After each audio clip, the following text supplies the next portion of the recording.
we all have heard that, like, I forgot the question Well, the totally question blank. is what establishes quality of life? Yes? Hi. Hi? Yeah?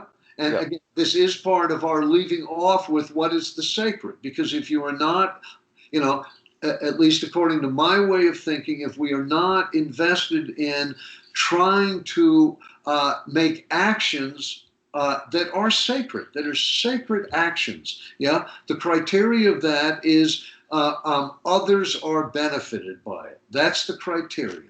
So Hi. basically, what is quality of life? Quality of life is expressions, conscious expressions that make things better for oneself and others.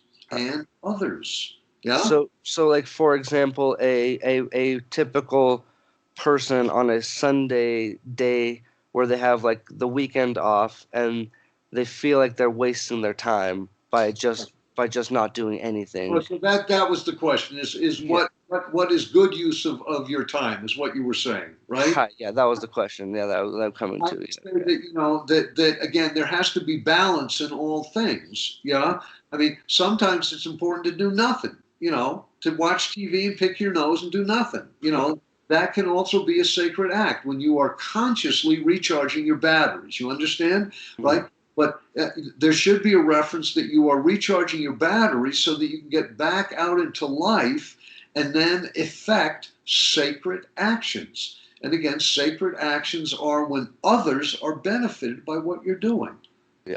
And And that would be quality of life. That would be using your life well. Don't you think? I mean, don't you think? yeah, no, I think so. And I'm thinking just like just just a way of like dealing with our use of time. We can beat ourselves up, like a lot of times most people beat themselves up because they are not doing what they want to be doing. Right. When they're working, they want to be swimming, in the lake or in the river or in the ocean or whatever. And then when they're at home playing video games or something like that, they're thinking about like being at work, or they're thinking about that stuff, the work that they have to get done, and they're not able to relax and chill. And so like there's this thing that a lot of us do, where it's hard for us to get to one side so that we're able to experience the moment, or to do what we need to do in that moment Fully. fully. Experience the moment fully. That is also part of the criteria of quality of life. So this takes us back to the Zen ditty of when you sit, sit, when you walk, walk, above all, don't wobble. Yeah? Yeah. Well, this is where we get back now into the importance of returning consciously to the here and the now. Number one. Hmm. Number two, this is also the importance of once you're back in the here and the now, stopping the roller coaster of random thought. Of what I told you, that there's some Zen master named Han Shan, and it's not the super Han Shan who was a heavy, right? It was a different Han Shan, but anyway, he talked about insubstantial drifting mind. That's what he called it. And Hmm. all day long, what we do, all of us, what we do is we ride that roller coaster. Sometimes good, elevating thoughts, sometimes negative, bad thoughts, but we ride that roller coaster of insubstantial, drifting mind all day long. That's what we all do. And that is a fundamental waste of life because more than anything else, the lows in that roller coaster take us into dissatisfaction. Yes? Hi. Yeah, Uh, I, definitely. Yeah.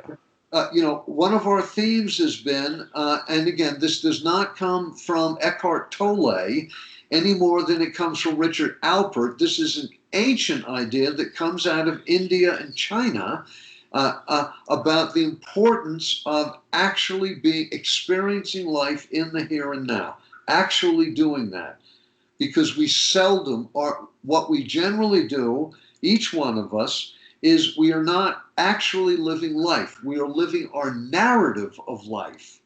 Huh? Hi. Yeah.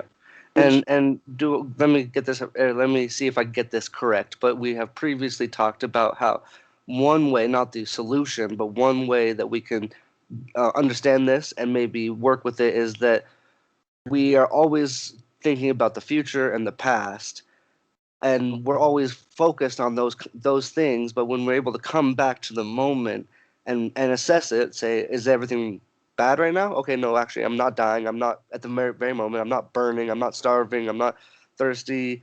I'm warm at the very moment. Maybe things are actually good because they're not bad. And then if things are good, okay, maybe that right now the moment's good, and then we can start to redirect the train of that rampant thought that Right. we Right. go on all day. Well, what we do is then we disengage from, and this is why meditation finally is a really, really good specific tool. When we are invested in doing something, right, Yeah, we are less invested in drifting mind. Yes? yeah, yeah. Right? So that is actually a form of meditation.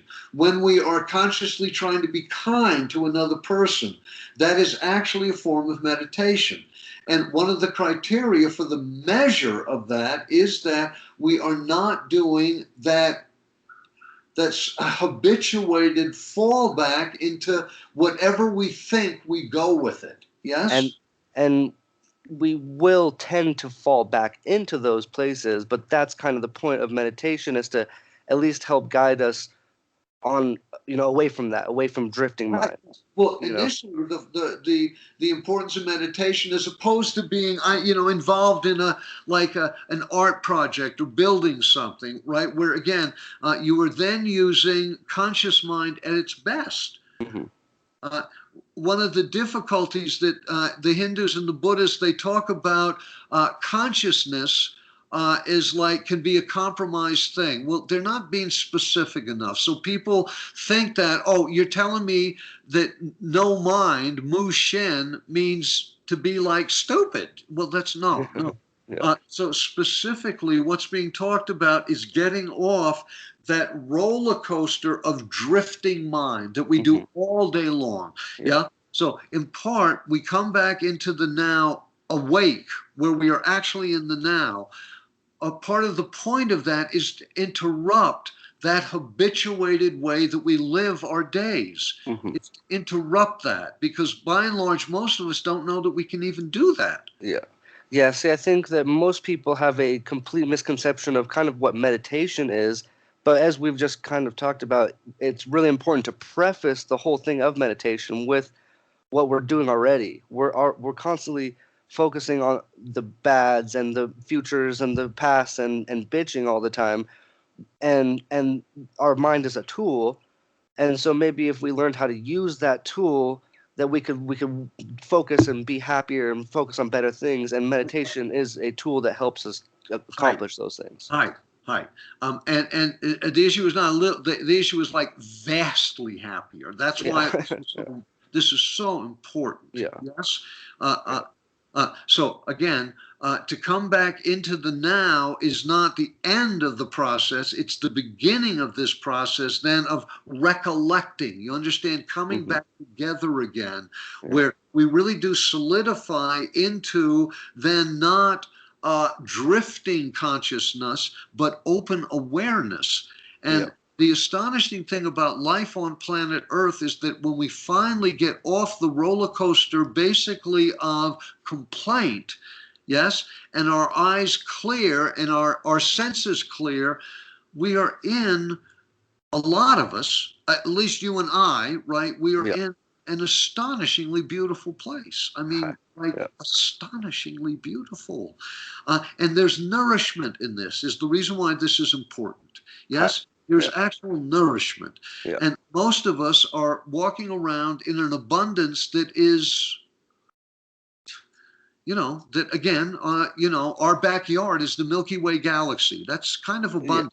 And I hate to bring this back, but maybe it might help somebody who doesn't understand exactly what you just said there at the end about how everything is nourishing, Right, because it truly is. And I didn't really understand that for a while, because remember, this thing about the sunsets. For me, I was like, I know a sunset is beautiful, but how do I get nourished by it? How do I take in the beauty? And of course, the obvious answer is you just do it. But for me, at a younger age, it was like I was trying too hard and I didn't understand how to do it. And once I started taking pictures, it really helped me kind of understand the the general nourishing beauty of everything. Because when you take a very good picture, you are like, oh, that's so fantastic, that's Right. beautiful, I'd love to see that. And then I started taking street photography, just lines, just angles on the side of buildings and stuff like that. And even that is beautiful. And once you realize that Yeah, all it's of not this even. It's not even. It's yeah, like that's beautiful. that's Yes, beautiful. it is. Yeah. The astonishing thing about being, unless now again, of course there are exceptions. Yeah, and again for literally billions of human beings, right? They live in settings that does not have this amazing beauty at all you have to do is look up. Yeah, Yeah, I mean yeah, the slums of Calcutta are not beautiful. Yeah.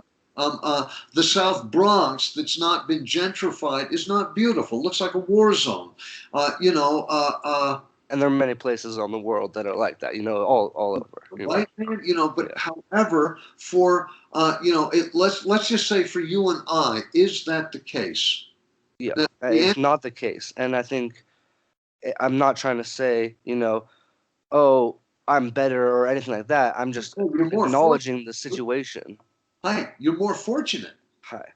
Hi, Yeah. And since I'm more fortunate, what do I do with that? hi, you be grateful. Yeah, be grateful, and you acknowledge it to be grateful and to potentially maybe give back or do something, do Well, something. the other thing, the terrible thing about the roller coaster, again, the phrase is so specific, yeah, of insubstantial drifting mind, Mhm. yeah. I mean that's such a very specific statement because that is what we do. We have these sort of these thoughts that occur all day long. These thoughts, right? Yeah. They're not really based on anything except, you see, once you do meditate, my teacher at one point in India, um, I would tell him, God, I find myself, in these thought processes that, I end up way the hell out in left field. He said, okay, well, look, there's a meditation practice where once you find yourself out in left field, then thought by thought by thought, you bring it back until you are remembering the now and what occurred in the now that started that process that got you out of the here and now. And Yeah. it is true that every expression of drifting mind begins with something that happens in the now. It can be something as inconsequential as your knee itches, so you scratch your knee, and then and that reminds you of the last time you scratched your knee. and typically most that line of thought that you end up going on is all inconsequential. It's all kind of random, just non-important stuff that's not going to really benefit you in that moment, or at least doing, like Hi, affect you in it's that it's moment. insubstantial drifting mind. There's no point to it. Yeah. There's no point to it. I think I told you as we were recording this, but a couple of months ago, I was walking down my hallway, and my insubstantial drifting mind had me back in a childhood trauma. Right now, it was a real childhood trauma. It really happened, and it was really traumatic. But I stopped, and I caught it, and I said to myself, Chris, why are you doing this? Are you seeking resolution to this episode or something? It was like, no, I'm not. I'm just doing insubstantial drifting mind, and it happened to alight on this episode in my childhood, which was like a really fucked up episode. and and I think, do you think a lot of us, what we do is then we end up playing kind of victim, and we try to be a little bit of a victim, or say like, this is why I'm fucked up, this is what's wrong with me. Kind Yeah. of. No, you do it with the will. With Yeah, the yeah. That's what that. But is that what you're saying is what is yeah. occurring at that moment? Yeah, yeah, Right. So then it was like so I took myself I came back into the now. I was walking down my hallway, right? I was actually doing that in the now. And then I had the choice. Remember we were talking about the important use of free will, where there's a number of things that it's important to have free will. hmm Voting is an important expression of free will. yeah, Yes, whether or not you get to go to Asia again is an important use of free will. But the most important, finally, the most important use of free will is how we use each of our heres and nows. You understand? Now, we can use them to open up into the majesty of being alive in the here and now, or we can use it to reinforce the difficulties and the sorrows of life, right? And Yeah. I'm not saying that the difficulties and the sorrows are not there. I understand that. But again, for you and I, we are in such a fortunate state that the times, the nows of travail for us, if we really start working with this, it's really about 5% of our lifespan. That we are spent what focusing on the here and now No, no, usually. no, no. 5% of our lifespan that we are in actual travail, Oh, difficult, sorrow, difficulty, care, pain, like loss, true pain, true difficulty. Yeah, yeah, I understand. Yep.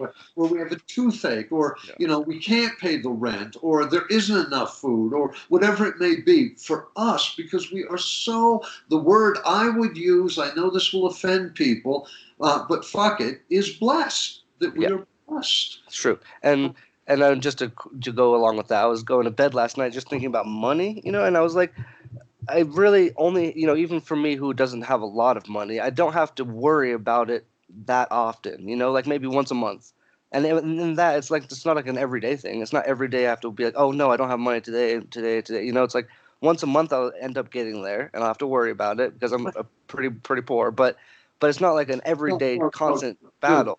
let's be clear. Let's be clear. What you are is lower middle class. What I am is lower middle class. This is American middle class. You understand? Yeah.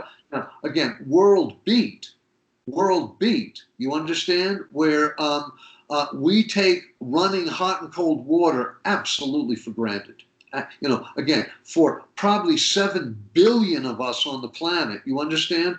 To have running cold water is a luxury, yeah. let I alone was I and was talking to my friend in Nairobi, Kenya, the guy that I work with, and we were talking about the house building, and I told him that most people can build a mini house for like $10,000, and he said for him that's a $10 million, I, and that's a lot of money. He says a lot of money. any house. Yeah. He's like trying to restore one room, and it's taking a lot of time. Hi, hi, hi. And so it's good for perspective just for me to understand, like definitely like what is true poorness or wealth or all of those things, or what do you need to live, the basic needs. Well, here's another lovely Buddhist reference, and again, it's a little bit monastic, so it's kind of strident and like that. But anyway, the Zen Buddhists say that we have four actual needs, which is food, clothing, shelter, and medicine. Hmm. Those are actual needs. We actually need, right? Everything else is a want. So Yeah. understand, if we say, I need a Lexus, let's just say we can't have a Lexus, then we're really fucked because we are missing out on a need. You Yeah. understand? Yeah. Well, if we qualify that by saying, no, this is not a need, it's a want. So, and I think what I was going to say to the previous thing, but it also works to this, is for me, what's really important to understand all of this is something that you have got me to understand, is that like Descartes has really made us think, because he said, I think therefore I am, that most of us don't really separate our thoughts from who we are. We think we are our thoughts. And so when we go on these random areas of rampant thought and negative thought, we think that is truly us. Or when we say we need this, we think it is truly what we need, when really that is these rampant thoughts, these ideas that are just going on in our head, and we are not our ideas, we are not our thoughts. That is a byproduct of living Whatever it is that we actually. whatever it is. Yeah. Hi, hi, which is a mystery, by the way. It is a mystery what we are. Yes. Yeah. but True. your recognition is really pointed, and it's really fundamentally, it's so very necessary to acknowledge that this is the way we have been trained to live. We have been trained to live not actually doing life as it's occurring. We are trained to live our narrative of life. So most of our days and nights, even into sleep, we're not actually living life as it's occurring. We're living, Sleepwalking. yes, we're sleepwalking.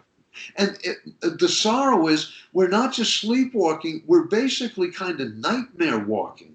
And yeah, no, truly. And then we get back to the end of the day or the end of the week and we look back on it and it's all like foggy because we weren't awake or truly in those moments. And for me it's such a contrast when I do kind of just acknowledge, those moments of no negative thought, nothing, nothing bad is going on, and I'm able to just kind of be like, okay, I'm alive, I'm here in the moment. This is, at least if it's a moment or two, that moment is a lot more memorable when I get to the end of the day than a foggy day where I'm just in endless crappy thought and endless just, random thought. Right. But also, habituated, redundant thought is the thing that is so, this is the thing that's so finally heartbreaking about I think, therefore I am, is that our roller coaster is redundant. Hmm. Our complaint is repeated over and over and over.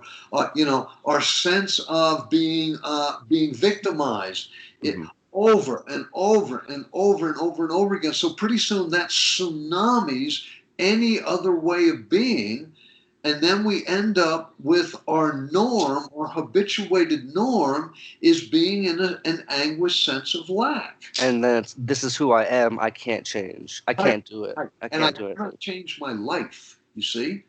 Right? Yeah. So all of this is just a terrible, terrible teaching. Yeah? And we're so in on one hand, it's really not our fault because we've been trained to think this way. Yeah? So we don't have to waste any lifespan beating ourselves up about investing in this stupid shit. What we need to do is use our energy to acknowledge that number one, this is what we do. We do spend every single day of our lives not living life, but living our narrative of life. Yeah? Yeah. By and large, our narrative of life is repetitious complaint. Yeah? Yeah. So we have the option to not do that. And how do we do it? Right. And Yeah. we do that by simply acknowledging, right? I am on the roller coaster. What I am thinking about, right, has no real merit. It is insubstantial drifting mind, right? And again, most of us, don't want to spend our lives in stupidity. So Yeah. as soon as we can acknowledge, hey, you know what? This is stupid. This is really stupid, right? Then there's a tendency to not want to do it Yeah, anymore.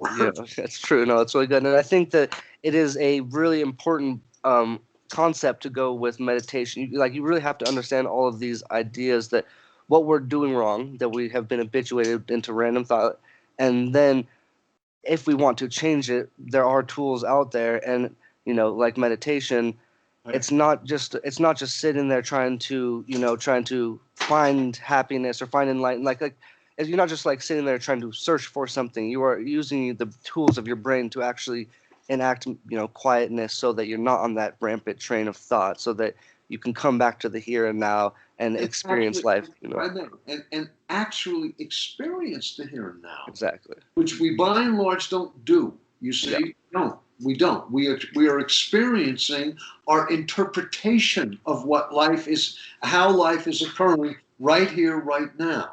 Yes, and Hmm. again, the lunacy of what we think about, we've talked about in the past, but that cannot be stated too often.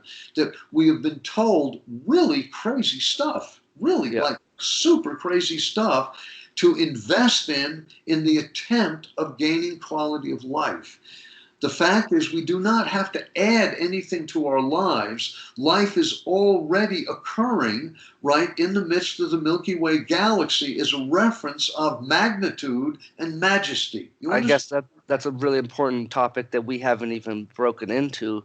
Really, is just that searching, like, that people are always searching for something to make them happy, and all Right. these items and and and and cars and toys and TVs and big houses and stuff like that.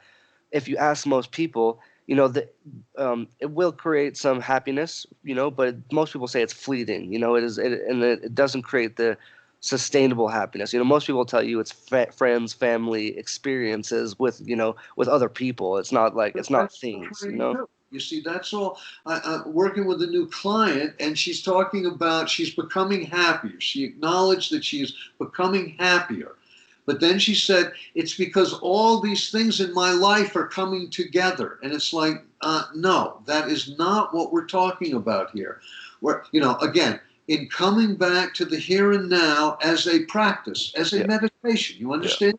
Right? Okay, you come back into the now, right? You stop riding the roller coaster just for a moment. Okay? And you do that by saying, okay, right here, right now, right?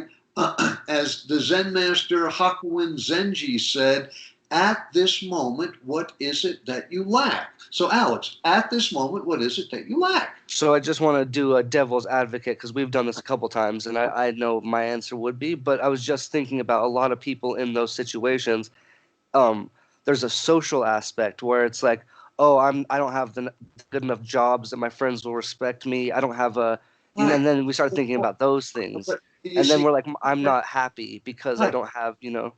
and I understand, but that is, once again, we've also been taught, trained to believe that in acquisition we gain happiness. mhm, If we get the right companion, if we get the right car, if we get the right job, children, if we get the right recognition, you mhm, understand, right? yeah, That is the criteria for happiness. mhm, All of this is lunacy. yeah, This and is lunacy. and This I is, think that's yeah, one of the main criterias for happiness amongst social groups that I see, is hi, that it's acquisition of things. It's what I do you know, have and how do you, and hi, and so if that's the main what is the word I'm thinking, the mode of operandus, the how people work, hi, hi.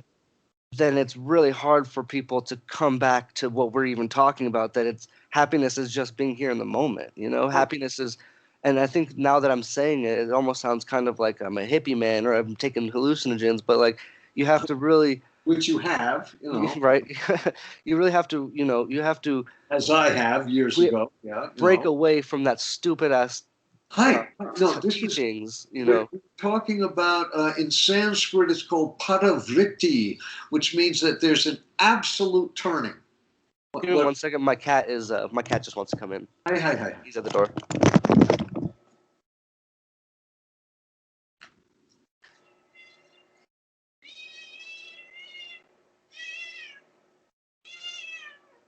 So, so this guy, he's the funniest cat. He goes out all morning and probably hunts and sits out in the sun, and then he comes back right around now every day and he wants food and he comes in whining like, feed Hi. me, feed me. He's got food over there, so he should be good. We're all mammals, Yeah. It's not that different. We're not. So, but if it's okay, I want to, because this really is, Alex, this goes back a little bit to something as foundational as years ago, you and I talking about, is love and need, are they different from each other, or are they extensions of each other? Yeah. So the fact is that we are trained to believe that it is through acquisition of endless things that we gain quality of life and therefore happiness. Yes? Yeah. Yeah. Well, I'm sorry, but that is that is like a stupid, crazy thought. That because then we are dependent on externals for happiness. You understand? So once again, we come back just right for this here, for this now, right? With the understanding always that there are billions of human beings whose nows and heres are fucked. I know that. I understand. Guess what? That is not the case for me. And guess what? That makes me very, very grateful. And in the gratitude, it makes me want to give back to some of those people who don't have it as good as I do. Yes? And Right? if we were all to be able to do that, the world would probably be a lot better place. A lot better, please. Yeah. It would shine. It would sing, man. It would hymn. You dig? It would crescendo. It would be so beautiful. Yeah?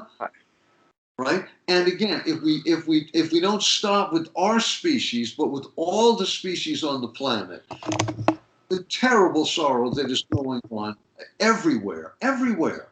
And so I want to kind of make it clear that I'm not trying to be an extremist and say that that you shouldn't look for anything to make you happy, because of course we all find accomplishment, happiness in accomplishments, Yeah, happiness in but no, I'm sorry. No, no, no. I want to come back to a different foundation. You understand? yeah. Where our happiness is not contingent in any way, shape, or form on what we do, except for what we do with free will. Hi. You And so understand? so I just want to, I totally agree, and I want to make that kind of delineation really clear, that yes, we do want to, go to work, accomplish things, try to be better in our lives, try to Right, live a right. good houses and all that stuff. But that's not what we're talking about. That's That's all what we're extra. talking That's about. all Right, right. a secondary happiness. Yeah, that's Or the whipped cream and the cherry on top of the cake. You yeah, understand? yeah, But the cake is not about what we do. The cake is returning to the mystery of the fact of being. You understand? hmm Which involves nothing else except us and it. And it hmm is this. So, once again, this is the imperative coming back to right here, right now, Alex. What is it that I'm not talking about the starving masses in yeah, Ethiopia right now, which is real, which is real. You yeah, dig?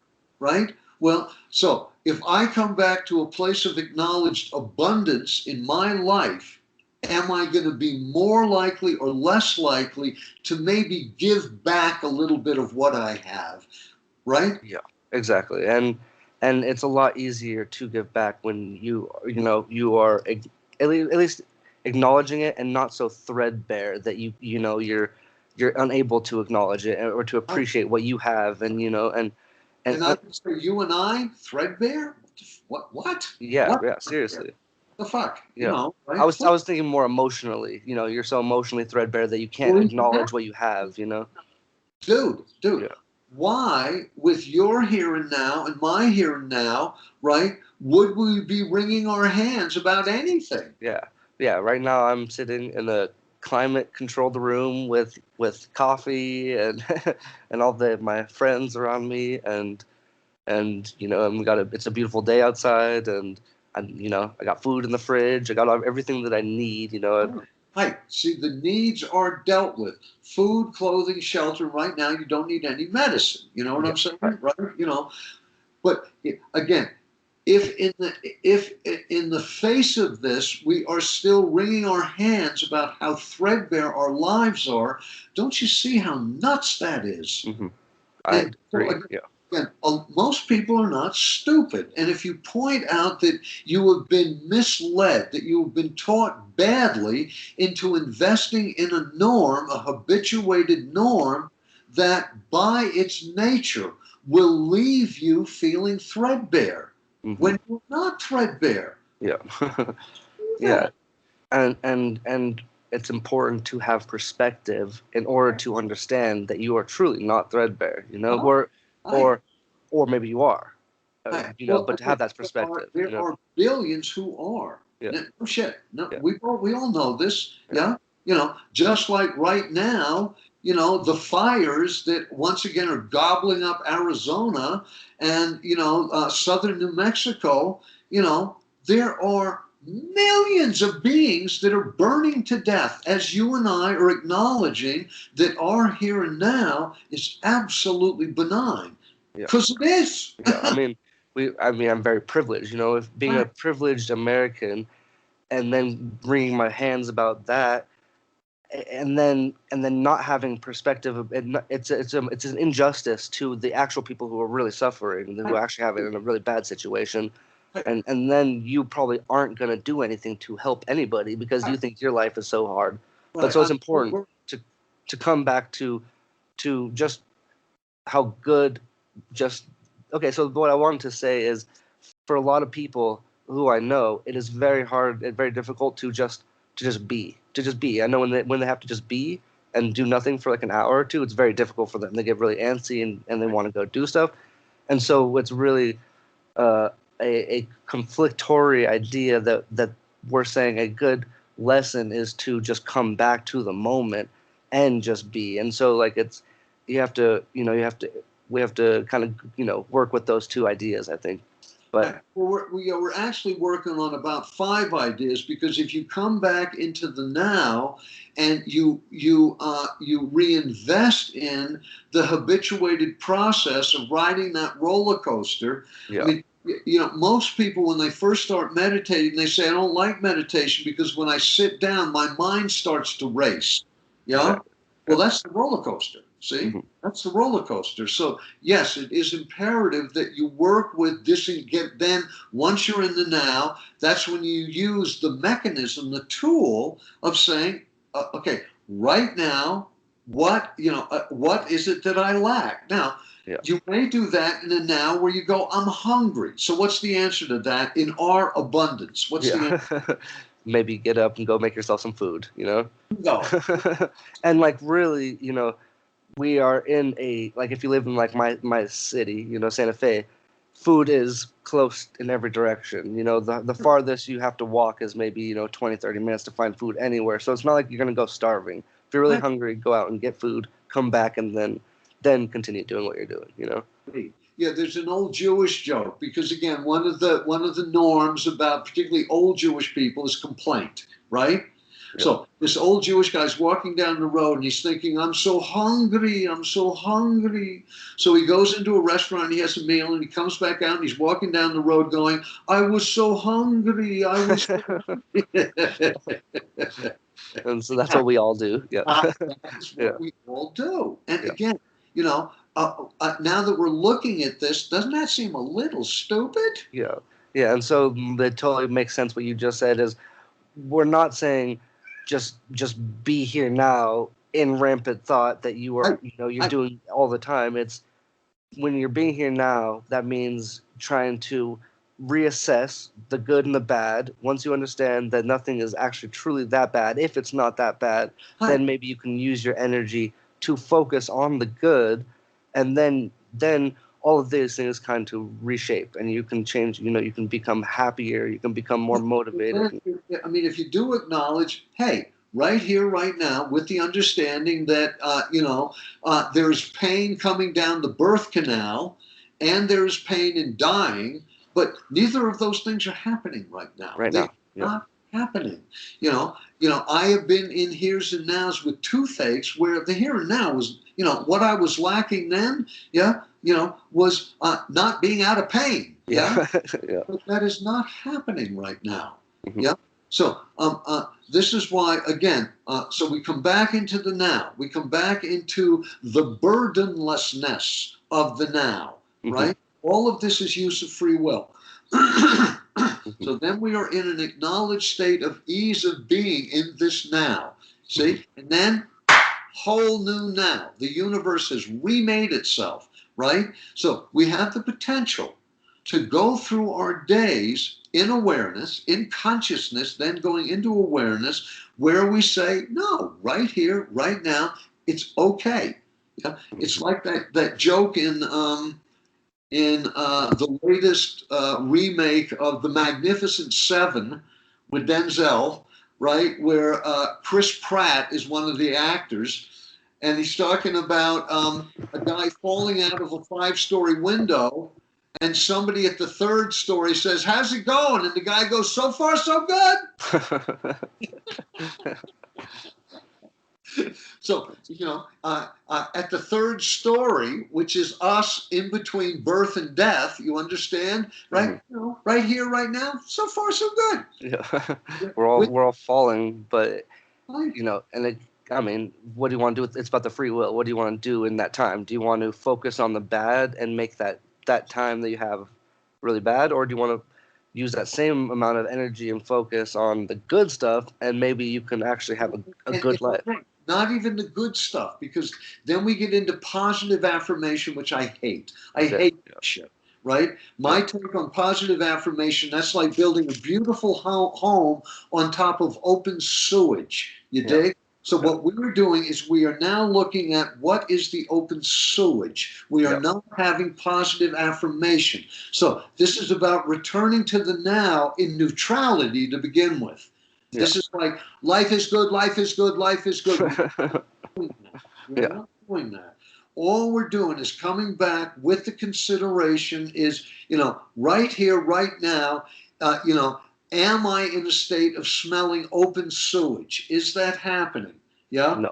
We Yeah. understand that there will be episodes in life where that is happening. Hmm. But is that happening right now? No, that is not happening. That is not happening. Yeah.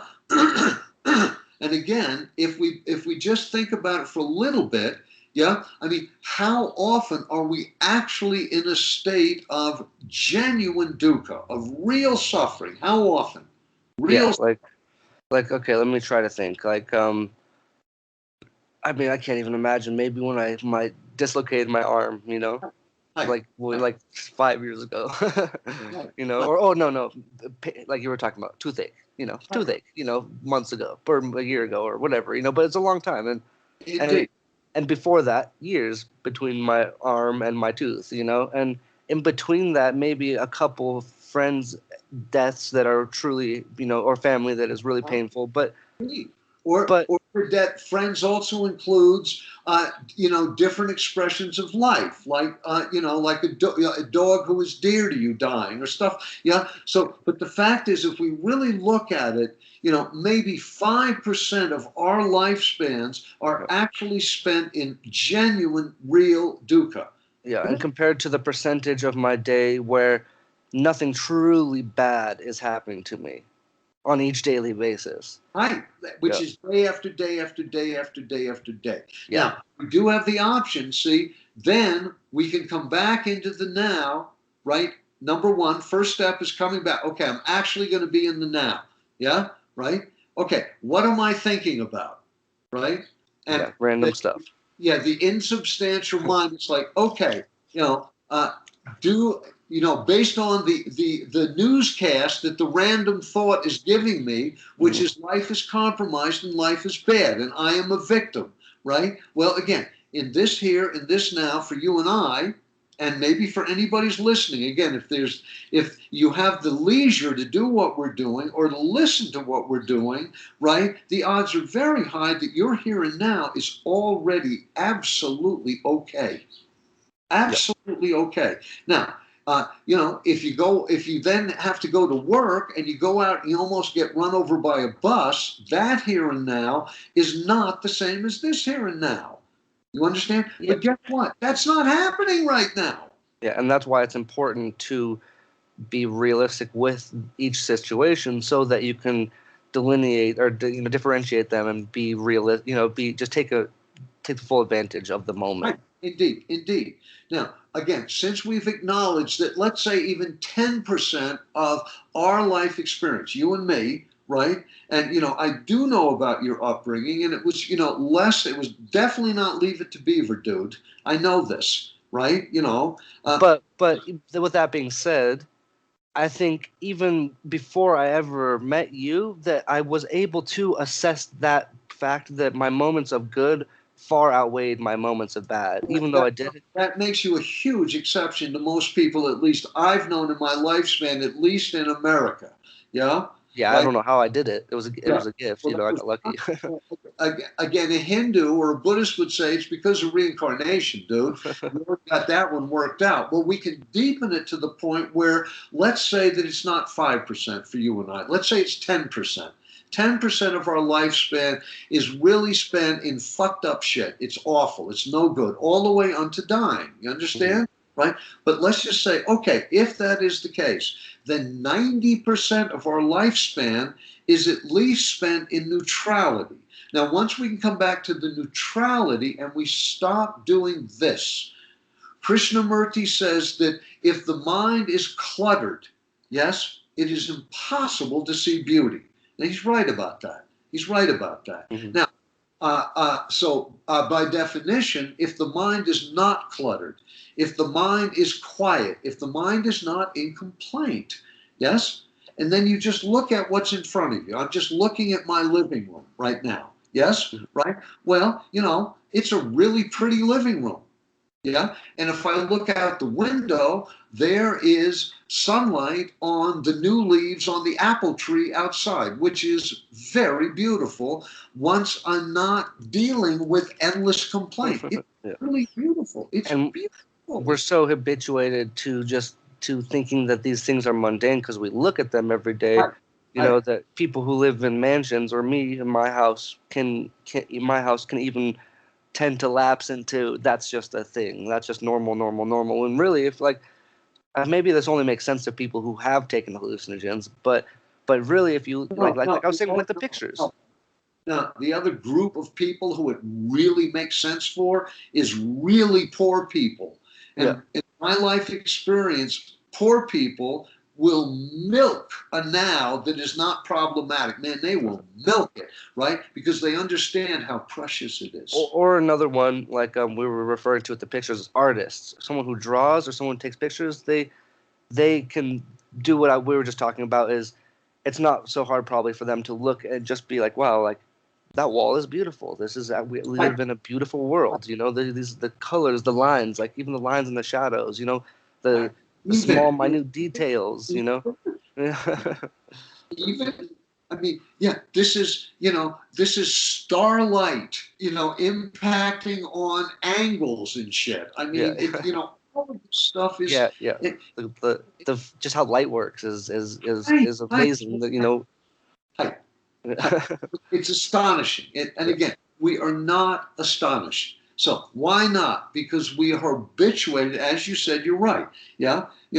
Well, Chris, it's just a tree. What's the matter, dude? You never seen a tree before? Well, the fact is that a tree is also made out of the same stuff that I am, yet we are vastly different expressions of being, right? And again, if we use evolution as our model, right? Once again, if it's 16 billion years from the Big Bang to now, it took 16 billion years to make that apple tree and to make me. Yeah. Well, isn't that a little bit kind of like baffling? It's mind-boggling. I mean, from everything we understand in reality, that is just like doesn't happen. Hi. Yes, you see, so this is also about us coming back into the now with the understanding that through habit, becoming habituated to everything, we minimize it down to the point where it has no nourishment at all. At all. The miracle of a tree becomes, it's just a tree.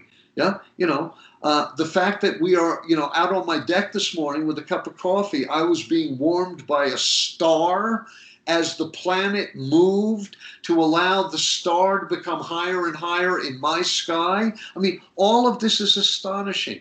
To us, we are habituated to it, and it has no nourishment at all. And I think maybe this might get a little bit extravagant or too much too much MSG, so it might be a little bit too extra. But just on what you were saying, just like the fact that the sun and the moon are the same shape in the sky at certain points, and there are two completely different objects floating around our Earth at different times and different spaces. Yet they can. Dude, get it right. The sun does not float around. We float. Yeah, sorry. Yeah. We're not living in the 1500s. Yes.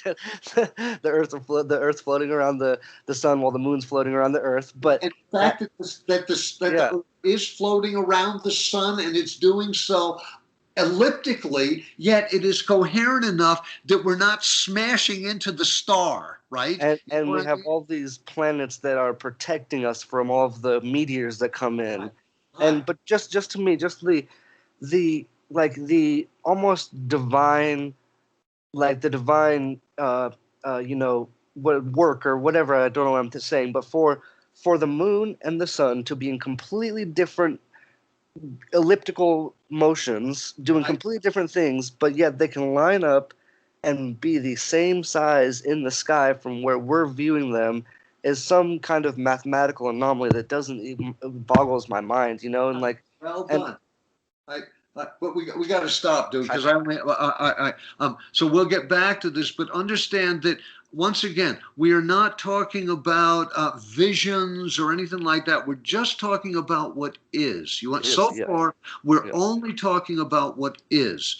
The statement is made that we have the capacity, and this does come out of, while it does come out of India and Hinduism and like that, Buddhism and Taoism are the two cosmological expressions of our kind that really focus on the potency of being in the here and now. That's why it's called the present. You Yeah. understand? Yeah. Yes, ha ha ha. Yeah, That's great. So the fact is we have the potential in investing in this of having banquet at our disposal through all of our days, as instead of being in a state of starvation with a full stomach.